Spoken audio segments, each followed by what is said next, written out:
ಶ್ರೀ ಗುರುಭ್ಯೋ ನಮಃ. ಶ್ರೀ ಶಂಭವೇ ನಮಃ.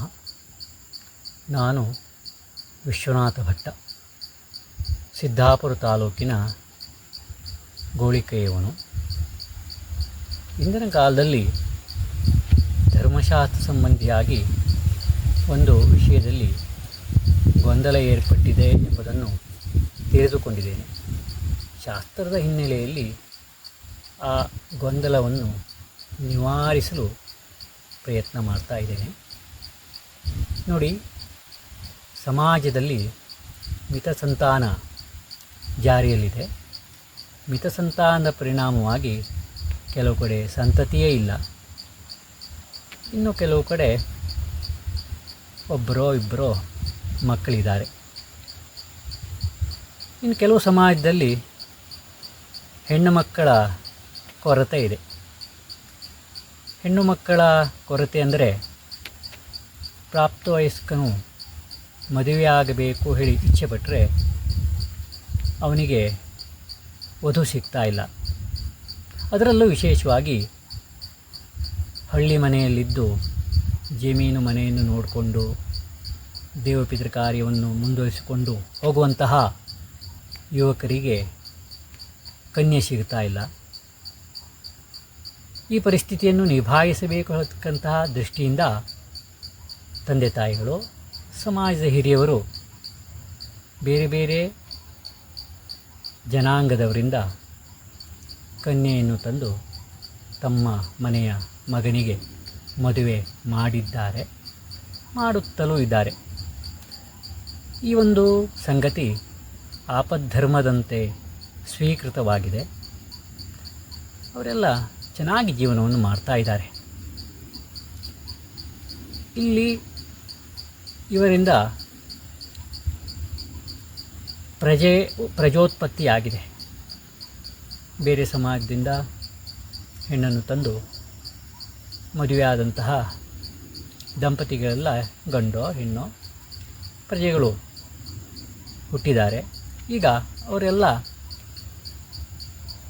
ಸಂಸ್ಕಾರವನ್ನು ಹೊಂದಬೇಕಾದಂತಹ ವಯಸ್ಸಿನಲ್ಲಿದ್ದಂತಹ ಮಕ್ಕಳಾಗಿದ್ದಾರೆ. ಅವರಿಗೆ ಸಂಸ್ಕಾರ ಕಲಾಪವನ್ನು ಏರ್ಪಡಿಸುವಲ್ಲಿ ಕೆಲವು ಕಡೆ ಗೊಂದಲ ಆಗಿದೆ ಅಂತ ನನ್ನ ಗಮನಕ್ಕೆ ಬಂದಿದೆ. ಶಾಸ್ತ್ರದ ಹಿನ್ನೆಲೆಯಲ್ಲಿ ಈ ಗೊಂದಲವನ್ನು ಹೇಗೆ ನಿವಾರಿಸಿಕೊಳ್ಳಬಹುದು ಎಂಬುದರ ಬಗ್ಗೆ ಒಂದೆರಡು ನನ್ನ ಅನಿಸಿಕೆಯನ್ನು ಹೇಳ್ತಾ ಇದ್ದೇನೆ. ಹಿಂದಿನ ಕಾಲದಲ್ಲೂ ಕೂಡ ಅಸವರ್ಣ ವಿವಾಹ ಜಾರಿಯಲ್ಲಿದ್ದಿತ್ತು.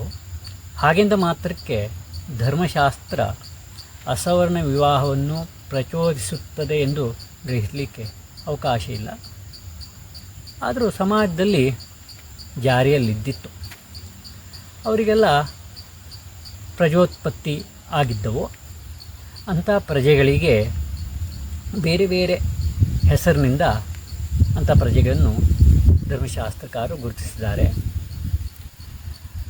ಮೂರ್ಧಾವಸಿಕ್ತ, ಅಂಬಷ್ಟ, ಮಾಯಿಷ್ಯ, ಪಾರಶವ, ಉಗ್ರ, ರಥಕಾರ, ಹೀಗೆ ಬೇರೆ ಬೇರೆ ಸಂಜ್ಞೆಯಿಂದ ವರ್ಣಾನುಕ್ರಮವಾಗಿ ಪ್ರಜೆಗಳಿಗೆ ಒಂದು ಸಂಕೇತವನ್ನು ನೀಡಿದ್ದಾರೆ.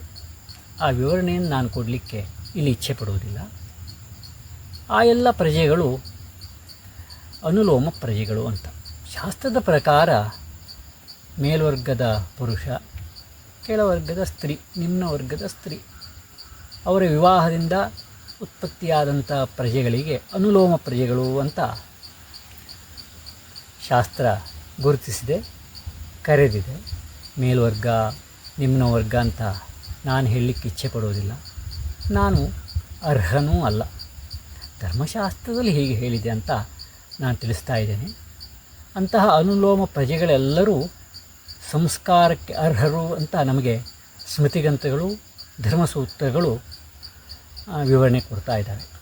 ನೋಡಿ, ಬೋಧಾಯನ ಧರ್ಮಸೂತ್ರ ಇದು ಭಾರತದಲ್ಲೇ ಪ್ರಸಿದ್ಧವಾದಂತಹ ಧರ್ಮಸೂತ್ರ, ಪ್ರಾಚೀನ ಧರ್ಮಸೂತ್ರ. ಬೋಧಾಯನ ಧರ್ಮಸೂತ್ರ ಮತ್ತು ಗೃಹ್ಯಸೂತ್ರಗಳ ಪ್ರಕಾರ ನಮ್ಮಲ್ಲೆಲ್ಲ ಸಂಸ್ಕಾರ ಕಲಾಪಗಳು ಹೆಚ್ಚಾಗಿ ನಡೀತಾ ಇವೆ. ಬೇರೆ ಬೇರೆ ಸೂತ್ರಗಳಿಗೆ ಬೋಧಾಯನ ಧರ್ಮಸೂತ್ರ, ಗೃಹ್ಯಸೂತ್ರ ಆಕರ ಗ್ರಂಥವೂ ಆಗಿದೆ. ಬೋಧಾಯನರನ್ನೇ ಅನೇಕರು ಅನುಸರಿಸಿದ್ದಾರೆ ಹಾಗೂ ಬೋಧಾಯನರ ಕಡೆಗೆ ಬೆಟ್ಟನ್ನು ತೋರಿಸಿದ್ದಾರೆ. ಹೀಗಿದ್ದಾಗ ಬೋಧಾಯನ ಧರ್ಮಸೂತ್ರದಲ್ಲಿ ಇವರೆಲ್ಲ ಅನುಲೋಮ ಪ್ರಜೆಗಳು ಅಂತ ನಮಗೆ ಹೇಳಿದೆ. ಆ ಅನುಲೋಮ ಪ್ರಜೆಗಳೆಲ್ಲರಿಗೂ ಕೂಡ ಉಪನಯನಾದಿ ಸಂಸ್ಕಾರಗಳು ಇವೆ ಅಂತ ಸ್ಪಷ್ಟಪಡಿಸ್ತಾ ಇದೆ. ವರ್ಷಾಸು ರಥಕಾರಂ ಅಂತ ಒಂದು ಬೋಧಾಯನ ಗೃಹ್ಯಸೂತ್ರ. ಅನುಲೋಮ ಪ್ರಜೆಯಲ್ಲಿ ಕೊನೆಯ ಪ್ರಜೆ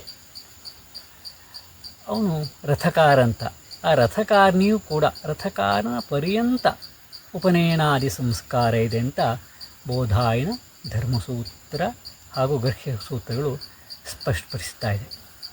ಹಾಗೆಯೇ ಮಿತಾಕ್ಷರ ಅಂತ ಯಾಜ್ಞವಲ್ಕ್ಯ ಸ್ಮೃತಿಯ ಭಾಷ್ಯಕಾರನೂ ಹೌದು.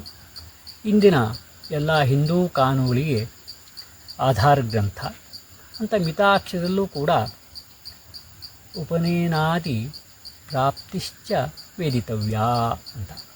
ಈ ಎಲ್ಲ ಅನುಲೋಮ ಪ್ರಜೆಗಳು ಉಪನಯನಾದಿ ಸಂಸ್ಕಾರಗಳಿಗೆ ಅರ್ಹರು. ಪುಂ ಪ್ರಜೆಯಾದರೆ ಉಪನಯನಾದಿ ಸಂಸ್ಕಾರ, ಹಾಗೆ ಸ್ತ್ರೀ ಪ್ರಜೆಯಾದ ಇಂದೆಲ್ಲ ಪ್ರಚಲಿತದಲ್ಲಿದೆಯಲ್ಲ ಕನ್ಯಾ ಸಂಸ್ಕಾರ. ಆ ಕನ್ಯಾ ಸಂಸ್ಕಾರಕ್ಕೆ ಸ್ತ್ರೀ ಪ್ರಜೆ ಅರ್ಹಳು ಎಂಬುದನ್ನು ಸ್ಪಷ್ಟಪಡಿಸ್ತಾ ಇದೆ. ಹಾಗಿದ್ದರೂ ಯಾಕಪ್ಪ ಗೊಂದಲ ಅಂತ ಪ್ರಶ್ನೆ ಮೂಡಬಹುದು. ಪ್ರಾಚೀನ ಧರ್ಮಶಾಸ್ತ್ರಕಾರರು ಹೇಳಿದಂತಹ ಎಲ್ಲ ನಿಯಮವನ್ನು ಪಾಲಿಸಲಿಕ್ಕೆ ಆಗೋದಿಲ್ಲ. ಇನ್ನು ಕೆಲವು ನಿಯಮಗಳು ವಿಧಿಗಳು ಅಸಂಗತ, ಇಂದಿನ ಕಾಲದಲ್ಲಿ ಅನುಸರಿಸಲಿಕ್ಕೆ ಆಗುವುದಿಲ್ಲ ಹೇಳುವ ದೃಷ್ಟಿಯಿಂದ ಅರ್ವಾಚೀನ ಧರ್ಮಶಾಸ್ತ್ರಕಾರರು ಕೆಲವು ಮಾರ್ಪಾಡನ್ನು ಮಾಡಿದ್ದಾರೆ. ಅದನ್ನು ಕಲಿನಿಷಿದ್ಧ ಹೇಳ್ತಕ್ಕಂತಹ ಒಂದು ಪ್ರಕರಣದಲ್ಲಿ ಆ ಮಾರ್ಪಾಡಿನ ಬದಲಾವಣೆಯ ನಿಯಮದ ಪಟ್ಟಿಯನ್ನು ನಮಗೆ ನೀಡಿದ್ದಾರೆ. ಆ ಬದಲಾವಣೆಯ ನಿಯಮದ ಪಟ್ಟಿಯಲ್ಲಿ ಅಸವರ್ಣ ವಿವಾಹವನ್ನು ನಿಷೇಧ ಮಾಡಿದ್ದಾರೆ. ಹಾಗಿಂದ ಮಾತ್ರಕ್ಕೆ ಅಸವರ್ಣ ಮದುವೆ ಮಾತ್ರ ನಿಷೇಧಗೊಂಡಿಲ್ಲ. ಇಂದು ಸಮಾಜದಲ್ಲಿ ಜಾರಿಯಲ್ಲಿರುವ ಅನೇಕ ಸಂಗತಿಗಳು ನಿಷೇಧಗೊಂಡಿವೆ. ಉದಾಹರಣೆಗೆ ಸೋದರ ಮಾವನ ಮಗಳೊಟ್ಟಿನ ಮದುವೆ ಸಾಧುವಲ್ಲ ಅಂತ ನಿಷೇಧ ಮಾಡಿದ್ದಾರೆ. ಹಿಂದಿನ ಕಾಲದಲ್ಲಿ ಸೋದರ ಮಾವನ ಮಗಳೊಟ್ಟಿನ ಮದುವೆ ಜಾರಿಯಲ್ಲಿದ್ದಿತ್ತು. ಅದು ಕಲಿ ನಿಷೇಧ ಪಟ್ಟಿಯಲ್ಲಿ ನಿಷೇಧಗೊಂಡಿದೆ. ಹಾಗೆಯೇ ಬ್ರಾಹ್ಮಣನೊಬ್ಬನು ರಾಜಕಾರಣ, ಕೃಷಿ, ವ್ಯಾಪಾರ ಇತ್ಯಾದಿಗಳನ್ನು ಮಾಡುವುದು ಕೂಡ ಅಧರ್ಮ ಅಂತ ನಮಗೆ ಅರ್ವಾಚೀನ ಧರ್ಮಶಾಸ್ತ್ರಕಾರರು ನಿಯಮವನ್ನು ಮಾಡಿದ್ದಾರೆ. ಇಂದು ಬ್ರಾಹ್ಮಣನೊಬ್ಬನಿಗೆ ಇದನ್ನೆಲ್ಲ ಬಿಟ್ಟು ಜೀವಿಸಲಿಕ್ಕೆ ಆಗುವುದಿಲ್ಲ ಎಂಬುದು ಎಲ್ಲರಿಗೂ ತಿಳಿದಂಥ ಸಂಗತಿಯಾಗಿದೆ. ಸಮಾಜದಲ್ಲಿ ಅದು ಜಾರಿಯಲ್ಲೂ ಇಲ್ಲ. ಹಾಗೆಂದಾಗ ಈ ಒಂದು ಅಸವರ್ಣ ಮದುವೆ ಮಾತ್ರ ಅವರ ಹೇಳಿಕೆ ಪ್ರಕಾರ ನಡಿಬೇಕು, ಬಾಕಿ ಇದೆಲ್ಲ ಹೇಗಾದರೂ ಆದೀತು ಎಂದರೆ ಇದು ಯುಕ್ತವಾದ ಸಂಗತಿಯೋ ಹೇಗೆ?